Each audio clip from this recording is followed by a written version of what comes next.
When my daughter-in-law told me to leave, I smiled instead of crying. It wasn't a smile of happiness, you understand. It was the smile you wear when the last piece of a puzzle you've been trying to force into place for years finally snaps, and you see the picture was never going to be what you dreamed. It was the quiet, aching relief of a storm ending, even if it leaves your whole world flooded. I looked at her, this young woman who held my son's heart in her hands, and then I looked past her shoulder to where my son, my David, stood in the kitchen doorway. He didn't meet my eyes. He was studying the floor as if the tiles held the secrets of the universe. In that silence, which was louder than any shout, I knew my job here was done, or perhaps it was just over. Subscribe to my channel if this video hits you, if you've ever felt a heart shift inside a home that once felt like yours. Like this video, add a comment, and share it with a friend who might understand. That moment didn't come out of nowhere. It was the final note of a song that had been playing in a minor key for a very long time. It began with a wedding, not with an argument or a slammed door, but with a beautiful, sunny day filled with white lace and promises. I remember holding David's face in my hands before he walked down the aisle. His cheeks, still somehow the cheeks of my little boy, were smooth under my palms. "Be happy, my love," I'd whispered. He'd nodded, his eyes bright with a future I wasn't really part of, and I was glad. That's what a mother wants, isn't it? To work herself out of a job, to love so fiercely that her child can fly away, strong and independent. I just never imagined that flying away would feel so much like being left behind. The change was slow, like the turning of seasons. You don't notice the day summer truly becomes autumn, you just suddenly need a sweater. After the honeymoon, they settled into their new life, and I settled into my new role, the guest mom. My calls, which used to be answered on the first ring with a cheerful "Hey, Ma," now often went to voicemail. The Sunday dinners became once-in-a-while dinners, then "we're busy" dinners. I told myself I was being silly, clingy. He had a wife, a new home, a new life. This was natural. This was good. I busied myself with my garden, with my books, with the quiet of a house that echoed with memories. But the quiet grew louder. I'd hear his voice when he did call, polite, a little distant, always checking the time. Our conversations, once meandering rivers of gossip and dreams and silly stories, became shallow streams. "How, work? Fine. How, Annie? She's good. Do you need anything? We're all set, Ma." It was always we now, a unit, a fortress, and I was outside, knocking gently on the drawbridge, wondering if I was still welcome. The first real pinch came around Christmas. For 30 years, Christmas Eve had been in my home. The same tree, the same slightly lopsided angel David made in 3rd grade, the same recipe for cinnamon rolls. That year, Annie wanted to start their own traditions. In her family, they opened presents on Christmas morning. She wanted a quiet, intimate Christmas Eve, just the two of them. David explained it to me over the phone, his voice careful. "It's not that we don't want to see you, Ma. We'll come over for lunch on the 25th. It's just a new thing, you understand, right?" I did understand, and I didn't. My heart understood the need for a couple to build their own world, but my soul ached for the smell of pine in my living room, for the rustle of wrapping paper, for the sound of my boy's laughter in the wee hours of the morning. "Of course," I said, my voice bright as a freshly painted wall. "That sounds lovely. I'll see you for lunch." I hung up and sat in the silent living room, looking at the empty space where the tree would have stood. The tradition hadn't just changed. It had vanished, and with it a little piece of my history. The lunch on the 25th was lovely. It was also strange, like watching a play of our old life but with new actors who had slightly changed the script. Annie had brought a beautifully crafted salad, something with quinoa and pomegranate seeds, a world away from my creamy potato bake. She complimented my turkey, but I saw her only take a sliver. David talked about their new sofa, their holiday plans for next year, the investment portfolio they were starting. His words were adult, measured. I found myself searching for my son, the boy who would wear the Christmas ribbon on his head like a crown, who would sneak cookie dough when he thought I wasn't looking. But he was tucked away somewhere deep inside this well-dressed man. I tried, oh how I tried. I didn't want to be the difficult mother-in-law, the stereotype from a tired joke. I bit my tongue when Annie redecorated their guest room, my old room when I visited, and packed away the framed photo of David and me at his college graduation. "It just didn't match the minimalist aesthetic, Helen," she'd said cheerfully. I nodded. Aesthetic. It was just a word, but it felt like a brick in a slowly rising wall between my past and their present. The visits to their home became exercises in careful navigation. Their house was beautiful, a showroom of clean lines and neutral tones. It was silent, save for the soft hum of a premium air purifier. I was afraid to put a cup down without a coaster, to speak too loudly, to exist in a way that might create a mess, either physical or emotional. I'd catch Annie subtly refluffing a cushion after I'd stood up or wiping a countertop that already gleamed. It wasn't hostile. It was just precise. And I, with my well-worn cardigan and my tendency to bring over too much food, felt like a smudge on a perfect painting. David in this environment was different, quieter, more contained. He seemed to watch Annie for cues, a silent language they'd developed that I couldn't decipher. One afternoon I was telling a story about how he'd fallen out of the old oak tree in our backyard and broken his arm. I was laughing, reaching for the warmth of the memory. He was so brave, he didn't even cry until he saw the bone. Annie winced. That sounds so dangerous. Weren't you watching him? Her tone was light, but the judgment was a cold splash. David quickly said, "It was a different time, babe. Kids played outside." But he didn't look at me. He looked at her as if to soothe a ripple. My laughter died in my throat. The story, once a treasured family legend, now felt like an admission of neglect. The room felt colder. The small cuts accumulated. A forgotten birthday card from me was met with a mild, "Oh, we're trying to go paperless, remember Helen?" The homemade jam I brought was politely accepted and later, I suspected, discarded because it wasn't organic or sugar-free. I'd suggest a movie and they'd already have streaming plans. I'd mention a memory. And it would land in the conversation with a soft thud, unanswered. The hardest part was the silence from David, the boy who told me everything, about his first crush, his fears before a big game, his anxiety about college exams, was gone. In his place was a man who dealt in pleasantries. When I tried to bridge the gap to ask him how he was really, he'd deflect. "All good, Ma. No news is good news, right?" But there was news, I could feel it. A tension in his shoulders when Annie spoke about future plans that stretched years ahead, a weariness in his eyes that hadn't been there before. I wanted to pull him aside, to hold his face like I did before his wedding and ask, "Are you happy, my love?" But I never found the moment. Or perhaps I was afraid of the answer. The turning point, the one that shifted the quiet tension into a clear, cold line, happened on a perfectly ordinary Tuesday. It was Annie's birthday. David had called me a week before, sounding stressed. "Ma, her parents are flying in. They're staying with us. The house it's a bit of a zoo with preparations. Maybe we can do a birthday lunch with you next weekend instead." Disappointment, my old familiar friend, settled in. "Of course," I said. "Tell her happy birthday from me." On the day itself I felt lonely. I missed the chaos of birthdays past, so I did what I've always done when I feel love in my hands with no place to put it. I baked. I made Annie's favorite, a lemon drizzle cake from a recipe she'd once complimented. It was a small thing, a tangible piece of care. I didn't plan to crash the party. I thought maybe I'd just drop it at the door, say a quick happy birthday and leave. When I got to their house, there were no extra cars, no signs of her parents. The house was quiet. Puzzled, I rang the bell. David answered, and his face, it was a mural of surprise, then guilt, then a forced calm. "Ma, what are you doing here?" "I just brought a cake for Annie," I said, holding up the tin. "I thought I'd just drop it. Is everything okay? I thought her parents were here." From behind him I heard Annie's voice, bright and clear, calling out, "David, who is it?" She appeared in the hallway, dressed in yoga clothes, holding a cup of tea. She froze when she saw me. The smile on her face solidified into something polite and brittle. There was no party, no parents. The zoo of preparations was a fiction. The silence in that doorway was the heaviest thing I have ever carried. I saw it all in David's ashamed, downward glance. The lie, the deliberate choice, they hadn't wanted me here. They had wanted a birthday alone, and rather than tell me, they had invented an elaborate excuse. I was not just an occasional inconvenience. I was someone to be managed, politely edited out of their story.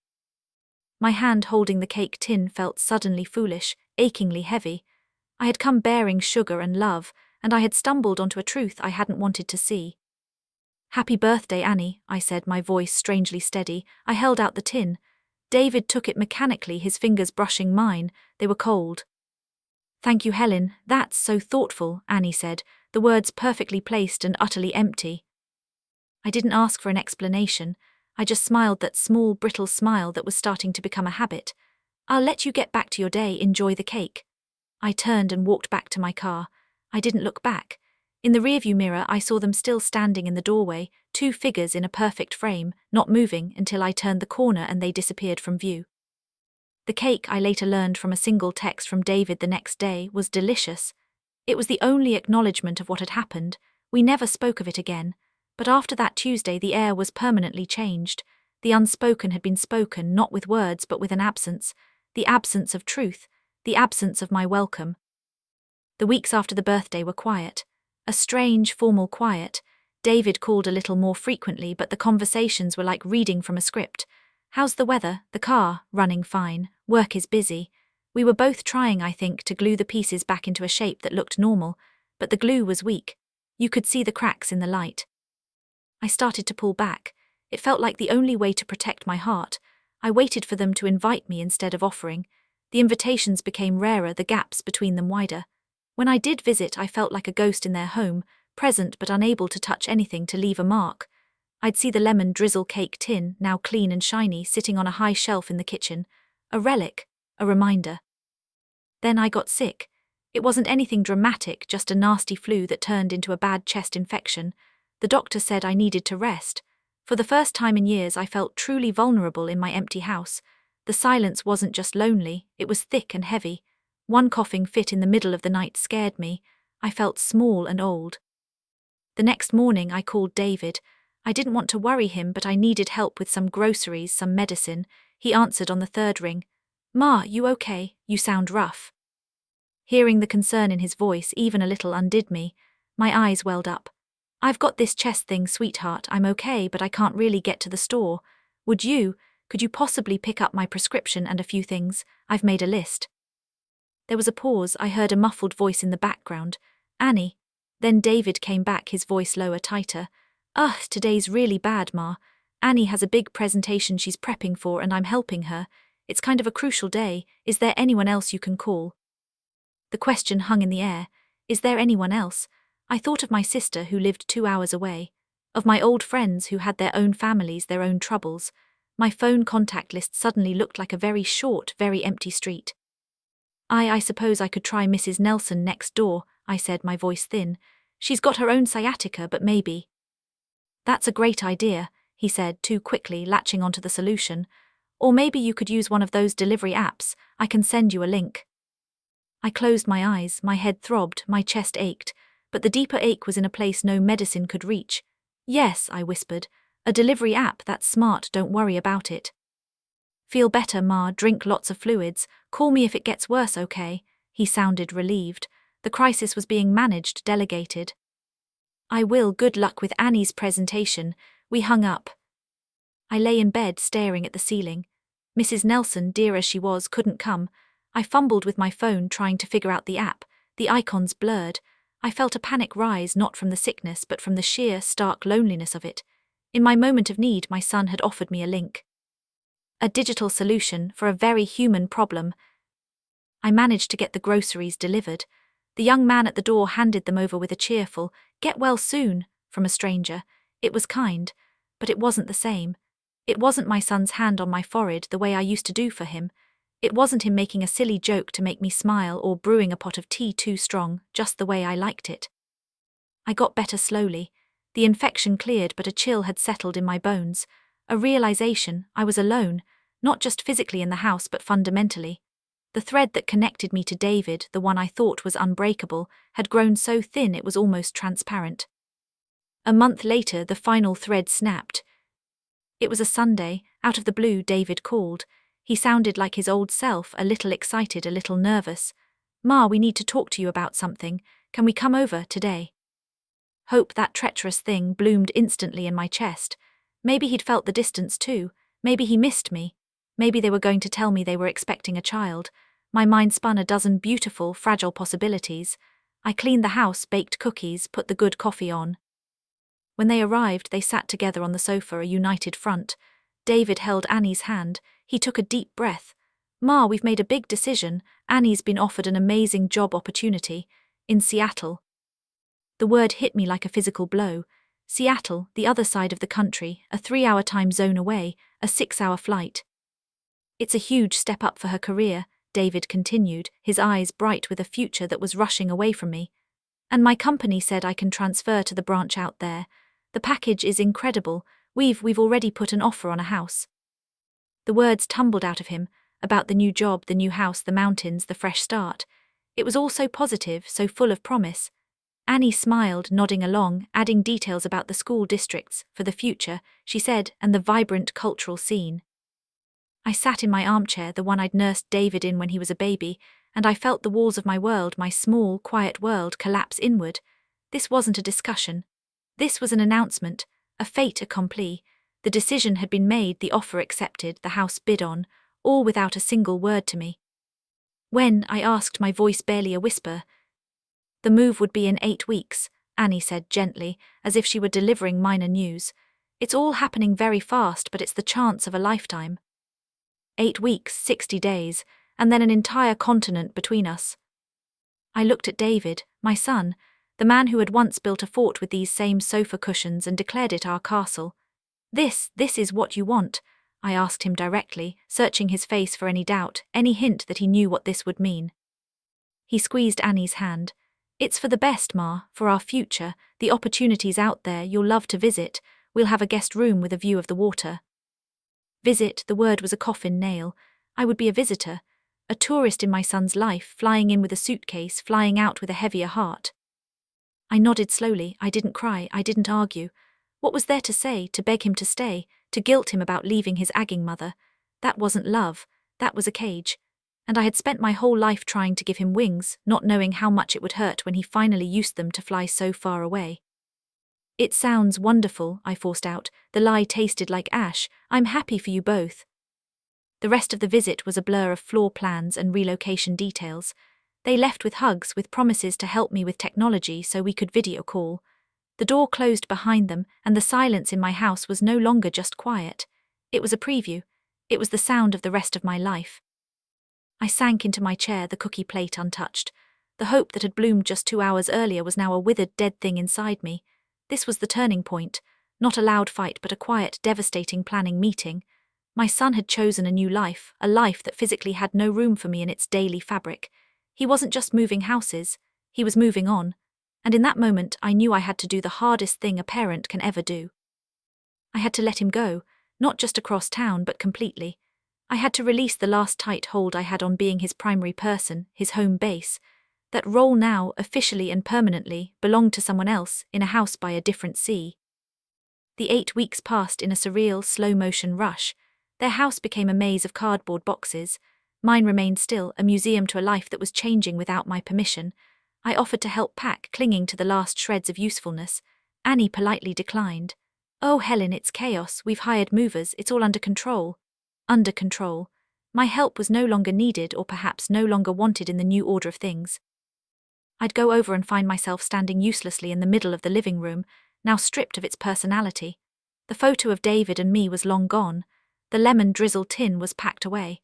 All the little pieces of me that had once seeped into their space had been carefully edited out. I was being erased, not with malice, but with the efficient, quiet determination of someone building a new story. David was stressed, buzzing with a nervous energy. When we talked, it was about logistics. The shipping company, the paperwork, the selling of their car. Our conversations were transactional. The past, our shared history, felt like a book he had closed and put on a high shelf out of reach. One afternoon I found a small box labelled David's Childhood. It was sitting by the door, destined for the charity shop. My heart seized. What's this? I asked, my voice trembling. David barely glanced up from his clipboard. Just old junk, Ma, we can't take it all. Space is a premium. Junk. Inside that box was the clay handprint from kindergarten, the ribbon from his first spelling bee, the worn-out teddy bear with one eye missing, Mr. Snuffles. These were the sacred relics of my motherhood. I'll take it, I said, my voice firmer than I'd heard it in months. He looked up surprised. You don't have to, it's just clutter. It's not clutter to me, I said, and I bent down and picked up the box. It was light in weight but heavy with meaning. I held it to my chest like a life preserver. This at least I could save. That was the moment I truly began to understand. I wasn't just losing my son to distance. I was witnessing the systematic dismantling of the boy I raised. He was shedding his old skin to become the man Annie needed, the man suited for a sleek Seattle life. And part of that process was letting go of what came before, including, it seemed, the version of himself that belonged to me. The goodbyes were the worst part, not the final one at the airport, but all the little ones. The last time we'd have coffee in this kitchen, the last time I'd see that tree in their backyard, The last Sunday, though they were too busy packing for a proper dinner. Each last was a small death, a quiet closing of a door. The night before their flight, they came over for a final meal. My hands shook as I cooked. I made all his favorites, the creamy potato bake, the meatloaf with the sticky glaze, the chocolate pudding he loved as a boy. It was a meal from a different century, a love letter in calories and comfort. Annie picked at her food. She was on a new diet for the fresh start. David ate heartily, but he was distracted, his mind already on the flight, the new bed, the new beginning. "This is great, Ma," he said, but his eyes were somewhere over the Pacific Ocean. After dessert, a silence fell. The elephant in the room was so large it had no space left to move. The moving truck was gone. Their suitcases were by my door. There was nothing left to plan, nothing left to say about the move. I looked at my son, really looked at him, trying to memorize the lines of his face, the exact shade of his eyes in the lamplight. I saw the man, capable and determined, but if I squinted, I could still see the ghost of the little boy, the one who believed I could fix anything with a kiss and a cookie. "I want you to be happy," I said, the words simple and true and ripped from the very center of me. "Truly, David, that's all I've ever wanted." He finally met my gaze, and for a second the professional veneer cracked. I saw a flash of the old David, the one who felt things deeply. His eyes glistened. "I know, Ma," he whispered. "Thank you." Annie touched his arm, a gentle, possessive gesture. The moment passed. He cleared his throat, stood up. "We should get going, early flight." The hug at the door was long and tight. He smelled like my little boy and unfamiliar laundry detergent. "I love you, Ma," he mumbled into my shoulder. "I love you more than you will ever know," I whispered back, the words I'd said to him every night at bedtime. And then they were gone, tail lights disappearing down the dark street. I closed the door and leaned against it. The house wasn't just quiet now, it was hollow. I was a shell in a shell. The first weeks after they left were the darkest of my life. The video calls they'd promised were short, hectic affairs. They showed me the new house, all clean lines and empty spaces, a beautiful blank slate. David looked tired but excited. Annie was in her element, talking about paint swatches and patio furniture. I was a tiny, pixelated face in the corner of their new world, a ghost in their machine. I'd hang up and wander through my own house, touching the things they'd left behind, the box of childhood treasures, a mug he'd used, a sweater he'd forgotten. The grief wasn't loud. It was a constant, low hum of absence. It was in the extra plate in the cupboard, the silence at the dinner table, the knowledge that he wouldn't be popping by. I realized I had a choice. I could let this grief become my home. I could sit in this chair and mourn the living, become a sad story my son would tell with guilt from across the country. Or I could learn to live in this new, empty space. One rainy Tuesday, I opened the box labeled David's childhood. I took out Mr. Snuffles, the one-eyed bear. I held him, and instead of just crying, I smiled. I remembered the specific, joyful sound of David's 4-year-old laugh. The memory was mine. No move, no distance, no new wife could ever take that from me. The love was still real. The history was still true. It just lived in the past now. That was my first step toward letting go. I wasn't letting go of my love for him. That was impossible. I was letting go of my need for him to need me. I was letting go of my expectation that his life would be an extension of my own. I was letting go of the mother I used to be, the one whose world revolved around his. That mother's job was done. It was time, terrifyingly, to find out who Helen was, just Helen, without the title of David's mom defining her every move. It was the hardest, quietest work I have ever done. It felt like learning to breathe different air. The change didn't happen overnight. It was slow, like a plant turning toward a new source of light. I started small. I called Mrs. Nelson, my neighbor with the sciatica, and asked if she wanted to come over for tea. Not out of desperation, but for company.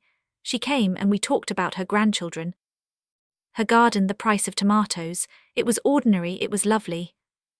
I joined a library book club. The first time I went, my hands were clammy. I hadn't talked to a room full of strangers in years. But we talked about a novel, about the characters' choices, and for 2 hours I was Helen, the abandoned mother. I was Helen who thought the ending was rushed. It was a tiny piece of myself reclaimed. I even signed up for a beginner's painting class at the community center. My first landscape was a muddy, depressing thing, but the feel of the brush in my hand, the smell of the turpentine, it woke up a part of my brain that had been sleeping. I was creating something, however clumsy, that had nothing to do with anyone else. It was mine. I still missed David with a physical ache. The video calls settled into a routine, every Sunday evening his time. They were often rushed. He'd be cooking dinner or Annie would be walking through the frame talking about their hike. I learned to keep my updates light and bright. The book club is reading a mystery. I planted some new roses. I painted a picture of a life that was full, even if it was just starting to fill. I never lied, but I curated. I didn't tell him about the nights I still cried. I didn't tell him how empty the supermarket felt when I passed the cereal he used to like. I was building a bridge between us, and I wanted it to be a bridge he could cross without guilt. Love, I was learning, sometimes means protecting your child from your own pain. Months drifted into a year. David's calls sometimes felt less like an obligation and more like a genuine check-in. He'd ask about my painting. He even laughed, a real laugh, when I told him about my disastrous attempt to make sourdough bread. "Remember when you tried to make that healthy carrot cake and it tasted like dirt?" he said. It was an old, shared joke, a tiny piece of our history poking through. It felt like a gift. Then one Sunday he called alone. Annie was out at a yoga retreat. He looked relaxed, sitting on their deck with a cup of coffee. The famous Seattle mist was a grey blanket behind him. We talked for a long time, not about houses or jobs, but about things. He told me he sometimes missed the thunderstorms we got here. He confessed he'd tried to make my meatloaf and it had been a complete failure. "It's not the same without your magic," he said, smiling. And then quietly he said, "It's harder than I thought, Ma, building a new life. It's lonely sometimes." My breath caught. He was admitting a crack in the perfect facade. He wasn't complaining, just sharing a truth. It was the most intimate conversation we'd had since before his wedding. "I know, my love," I said softly. "New things are hard, even exciting ones." He nodded, looking out at the mist. "You've been really good about all this, better than I deserve." "There's no deserving in love, David," I said. "It just is." There was a long, comfortable silence. It wasn't empty. It was full of all the things we didn't need to say anymore. The forgiveness for the birthday lie, the understanding about the move, the unspoken apology and the unspoken acceptance. It had travelled 3,000 miles over a fibre optic cable and settled between us finally. That conversation was the true beginning of our new relationship. We were no longer mother and dependent son. We were two adults who loved each other, who had a past, and who were learning how to have a future on different shores. The visit finally happened. They flew me out to Seattle for a week. I was terrified. Would I be a disruption in their perfect life, an awkward relic from the past? Their house was beautiful, but it had grown lived in. There were pictures on the wall now, including a small one of David and me from my last birthday, tucked on a bookshelf. My heart did a little flip. I had a place, a small one. I was a guest, yes. I slept in the beautiful guest room with the view of the water. But I also cooked in their kitchen, and Annie didn't reorganize the spices after me. We went for walks. We talked. It wasn't perfect. There were still moments of careful politeness, of different rhythms clashing, but it was real. It was a new kind of together. On my last night, David and I sat on the deck after Annie had gone to bed. We were wrapped in blankets, watching the lights shimmer on the dark water. "I'm glad you're here, Ma," he said, his voice rough. "I'm glad I'm here too." "I'm sorry," he said, the words leaving him in a quiet rush. For how it all happened, for making you feel like you weren't wanted. I was just so wrapped up in her, in the newness of it all. I didn't mean to push you away." I put my hand over his hand so much bigger than mine now. "I know," I said, "and I'm sorry for holding on too tight. I was afraid of the quiet." We sat there, holding hands, mother and son, two flawed people who had hurt each other by simply trying to love and live their lives. The peace that washed over me wasn't happiness, exactly. It was something deeper. It was acceptance. It was the quiet strength that comes from surviving a storm and finding you're still here, and the landscape, though changed, is still beautiful. Back home, my life is different now. It's smaller and in some ways it's bigger. I have my routines, my book club, my painting, my coffee with Mrs. Nelson. My house is no longer a shrine to waiting. It's my home. David's childhood box is in the attic. I don't need to look at it every day. The memories are safe inside me. When my daughter-in-law told me to leave that day, she was asking me to leave their home. But in a way, she was asking me to leave an old version of my life, an old version of myself. And I have. Letting go wasn't a single moment, it's a practice. Some days are easier than others. But I've learned that love doesn't disappear with distance. It changes shape. It becomes quieter, more patient. It lives in a weekly video call, in a text about a funny dog he saw, in the careful packaging of his favorite cookies to mail across the country. The moral of my story isn't dramatic. It's simple, and it took me a lifetime to learn. Love is not ownership. A mother's greatest act of love isn't in the holding on but in the graceful, heart-wrenching letting go. You raise them with all your heart so they can build a life with someone else. Your joy becomes a quieter thing, a background music to their vibrant song, and that's okay. It's how it's meant to be. I look at the painting on my easel now. It's of two trees side by side, their branches not tangled but each reaching toward the same sun, standing strong in their own separate spaces. It's not a masterpiece, but it's mine, and it's enough. So this is where my story rests. Not with a grand reunion or a perfect happy ending, but with a quiet understanding that settles deep in the bones, like the warmth from a cup of tea on a cold afternoon. For a long time, I thought the story of a mother and son was one long, unbroken line. From the moment you first hold them, through every scraped knee and whispered secret, right into their adulthood, you imagine that line continuing strong and sure, connecting your hearts no matter what. I didn't know that love sometimes asks you to gently lay that line down, not to sever it but to let it rest on the ground between you, so you can both step back and see each other clearly, as the people you've become. My son's wedding wasn't the end of our relationship. It was the beginning of a new chapter written in a language I had to learn, a language of patience, of space, of loving from afar without pulling. The loneliness after he left was an ocean and I felt like I was drowning in it, but slowly I learned to float, then to swim. Then one day I found I had reached a new shore, a shore where I could stand on my own. The love didn't disappear, it transformed. It's no longer the loud, all-consuming love of motherhood that fills every corner of your day. It's a softer, steadier light. It's the comfort of knowing he's out there in the world, living his life. It's the genuine joy in his voice when he talks about his new home. It's the peace of no longer waiting by the phone, because you've filled your own life with things that matter to you. To any mother or father listening, whose heart aches with the quiet after a child leaves, or whose arms feel empty from a distance that wasn't your choice, I see you. The pain is real. The missing is a physical thing. But please hear this gentle truth from someone who has walked that path. You are not being left behind. You are being asked to grow in a new direction. Your child building their own life is not a rejection of the life you gave them. It is the final, beautiful proof that you did your job well. The family home becomes quieter. The traditions change, your role shifts.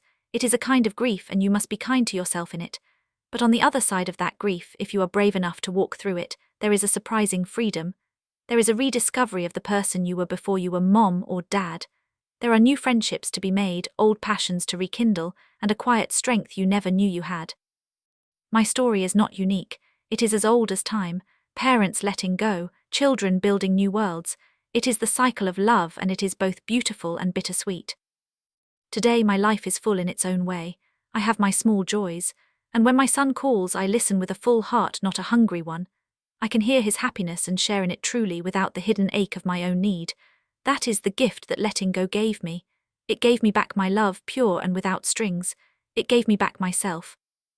So if you are in the middle of your own letting go, be patient, be gentle with your heart. The cord that connects you is made of memory and love, and not even 3,000 miles can break it. It just learns to span the distance, a silent bridge between two separate, but forever connected lives. Thank you for listening to my story. May it bring a little peace to yours.